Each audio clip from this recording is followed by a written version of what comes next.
pouco mais de um século, as vacinas já erradicaram doenças graves no Brasil. Também foram motivo de uma revolta popular aqui no Rio de Janeiro. E hoje, entre a comunidade científica, não há dúvidas sobre a eficácia das vacinas no controle de doenças. Mas um grupo cada vez maior de pessoas acredita que a vacinação traz prejuízos à saúde. As redes sociais e as notícias falsas, as famosas fake news, contribuem para a desinformação. No Alerj Debate de hoje, vamos falar sobre a importância da vacinação. Eu recebo o infectologista Edmilson Migovski, Cristina Lemos, superintendente de Vigilância em Saúde da Secretaria Municipal de Saúde do Rio. Recebo também o deputado Flávio Serafini, professor licenciado da Escola Politécnica da Fundação Oswaldo Cruz. Obrigada pela presença de todos. Eu queria começar fazendo essa relação, com o que aconteceu há mais de um século. Naquela época, as pessoas tiveram medo de se vacinar porque não tinham informação suficiente. E hoje a gente tem um excesso de informação e, de novo, retorna esse discurso do medo da vacina. Deputado, na sua opinião, por que volta esse problema? Olha, acho que tem um conjunto de fatores que estão se somando, né? Um pouco é que a maior parte das doenças a gente conseguiu controlar. Quase não tem mais casos, algumas estão em processo de erradicação. Então a gente tem novas gerações que não vivenciaram essas doenças. Isso somado a movimentos de desinformação na internet, de mobilização contrária, isso cria um público que deixa de querer se vacinar, porque não vê mais o risco da doença como um elemento que motiva a tomar a vacina. Acho que também que hoje a gente vive dentro da nossa rede de saúde básica uma dificuldade em alguns lugares do país que podem estar ajudando a compor esse fenômeno, junto com outros elementos, na fronteira. Dificuldade das pessoas chegarem até o posto de vacinação. As campanhas, falta de campanhas, conseguindo talvez acessar o público alvo principal. Acho que são um conjunto de fatores que se somam para que a gente nesse momento esteja vivendo uma pequena, mais importante redução nos índices de vacinação. Cristina, a gente está quase no final da campanha anual da vacinação da gripe, da H1N1. E o Rio é o estado com pior adesão à vacina. A gente tem os números aqui, 45% do público-alvo foi vacinado e a média do Brasil é 63%, já é uma média baixa, o Rio está ainda pior. O que o município está fazendo para convencer as pessoas a se vacinarem? Como o deputado falou, realmente para tudo tem uma série de explicações, Eu acho que a gente tem que realmente disponibilizar mais para a população. E eu costumo brincar, ao invés de só ficar acreditando nas notícias que chegam até você, busque um pouquinho informações sobre as doenças, porque com certeza as pessoas vão se alarmar. Gripe é uma doença que pode ser muito grave, principalmente...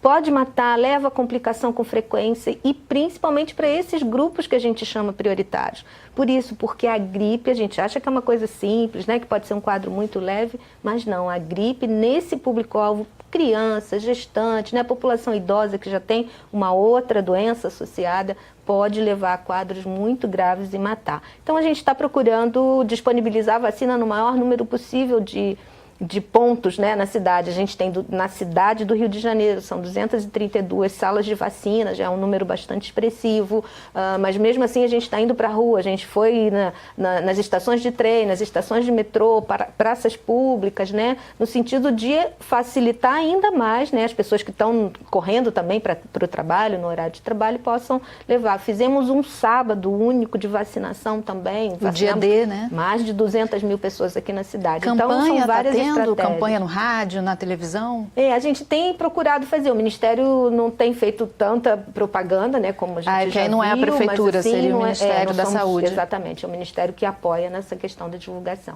Entendi. A gente ouviu algumas pessoas na rua e elas têm algumas dúvidas. Vamos ver? Recentemente não pude vacinar contra a gripe, porque todo ano a gente tem esse cuidado, eu e minha esposa, mas por conta de, assim que começa a campanha da vacinação da gripe, um fica doente, outro fica doente, aí tem que tomar antibiótico, tomar remédio. Então assim, a gente está esperando esse prazo para poder vacinar. Eu não tenho mais tomado nem remédio nem vacinação, por causa até mesmo do que eu já lhe disse a respeito da minha fé. Eu creio que a Bíblia ela é o manual de vida para cada um de nós. E ela tem todas as verdades embutidas ali. A gente não confia muito, né, nessas vacinas, a gente não sabe como é que é. Eu vejo tanta gente que se vacina e depois tem problema. Eu tenho diabetes, então eu fico meio preocupado e eu não gosto de arriscar. Migovski, vamos esclarecer aqui essa questão de que a vacina da gripe deixa a pessoa gripada. Isso se fala muito. Pois é.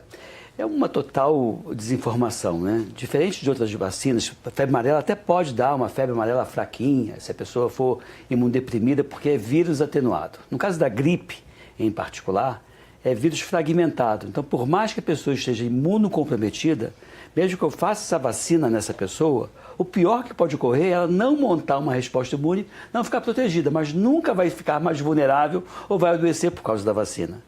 Então, assim, a pessoa, o diabético, aquele senhor que falou que é diabético, eu fico apavorado aqui, me deu cólica de ver ele falando isso, porque ele é o grupo prioritário. É ele e aquele outro senhor, parece que tem mais de 60 anos de idade, também é grupo prioritário. Então, assim, a Bíblia não fala nada de não vacinar, eu até brinco, é orar e vigiar e vacinar. Porque é fundamental isso. E eu acho que tem alguns grupos que gostam da doença, porque quem ganha dinheiro vendendo flor para cemitério, quem ganha dinheiro fazendo sepultamento, vai ser contra a vacina, porque quanto maior o número de pessoas vacinadas, menos pessoas vão adoecer e menos pessoas vão morrer por doença evitável por vacinação. Então é uma desinformação que eu fico realmente apavorado de no século XXI a gente ainda ver esse tipo de depoimento. A gente viu um também que disse que os filhos estavam tomando antibiótico. Tem algum problema? Não há necessidade de adiar a vacinação. Pode tomar vacina, mesmo fazendo uso de antibiótico.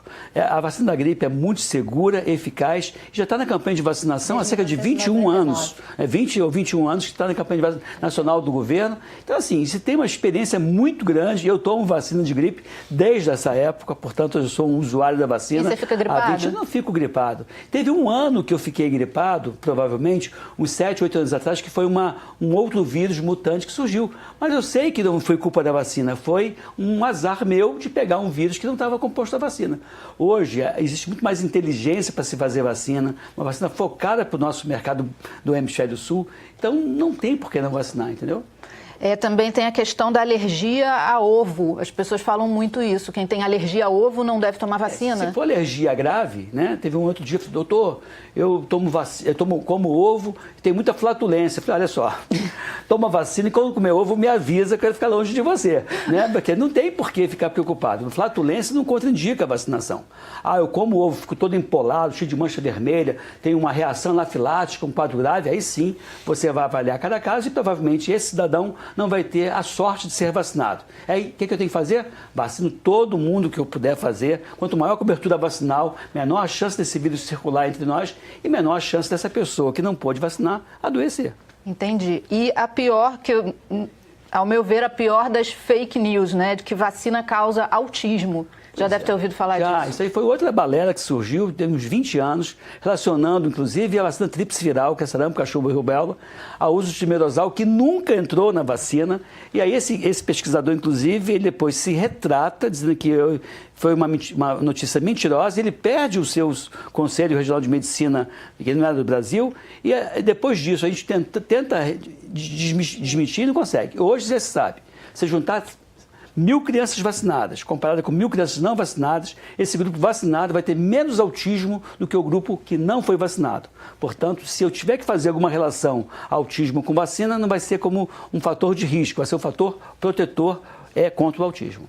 O que eu ouvi também, né, entre as várias pessoas que não gostam de vacina, é que a criança tem que desenvolver as suas próprias defesas. Ela ela é mais saudável quando ela desenvolve as suas próprias defesas em vez de tomar a vacina. Isso faz algum sentido? A criança é mais saudável nesses casos? Não, claro que não, né? Assim, na verdade, você vai expondo a criança a esses antígenos, né, que é a vacina, de uma forma menos agressiva, e ela vai fazer a defesa dela. Isso é outra balela também. A pessoa diz, eu nunca vacinei meu filho, nunca adoeceu.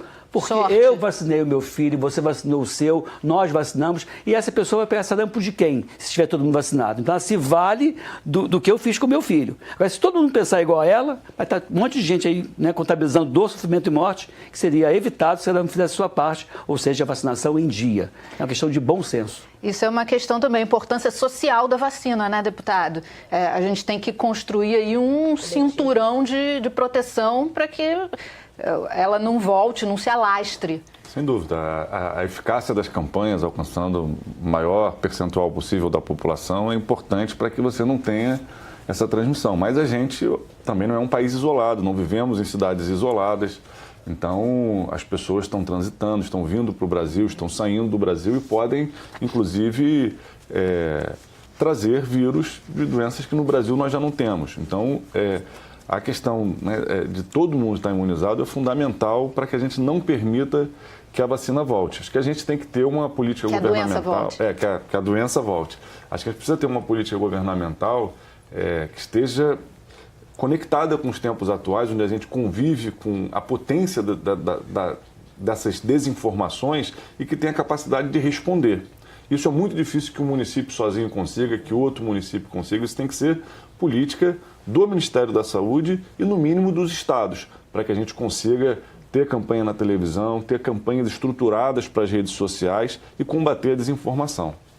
A Cristina estava me falando um pouquinho antes do programa que quando as pessoas ficam com medo, elas correm para se vacinar, né? Que foi o caso da febre amarela. Exatamente. No início de 2017, o Brasil viveu um surto bastante, uma epidemia mesmo de febre amarela numa determinada região aqui do país. Só que, como até o deputado colocou agora, as pessoas viajam, vão para áreas de ocorrência de doenças e voltam. E aí começaram a acontecer os casos mesmo de pessoas que foram à área de febre amarela sem vacina, ficaram doentes, voltaram para os seus estados ou municípios. Tivemos aqui pessoas que foram para essas áreas e ficaram doentes, voltaram e acabaram morrendo aqui. E isso gerou um alarde incrível, né, aqui na cidade do Rio, e aí todo mundo queria vacina, né? E aí, infelizmente, nesse período foi um período de muito tumulto, porque não existia essa necessidade dessa busca desenfreada pela vacina se todos fossem buscando a vacina ao longo do tempo. A gente não estava vivendo aqui na cidade nenhum surto da doença, febre amarela, e a vacina estava disponível. Só que quando a população inteira busca ao mesmo tempo, né, não tem uma programação que dê conta. Então, houve falta, filas de madrugada na porta das unidades. Então, para isso, a gente disponibiliza o ano inteiro, né, todos os dias, inclusive sábado de manhã, tem todas as vacinas nas unidades de saúde, e é isso que o Ministério precisa garantir, né, como o doutor colocou muito bem, que é uma política do governo federal de garantir vacina para todos os municípios, e a gente disponibilizar a execução da campanha, das vacinações, né, no modo geral. Obrigada. A gente vai fazer um intervalo rapidinho. A Alerj Debate volta já já. Só um minuto.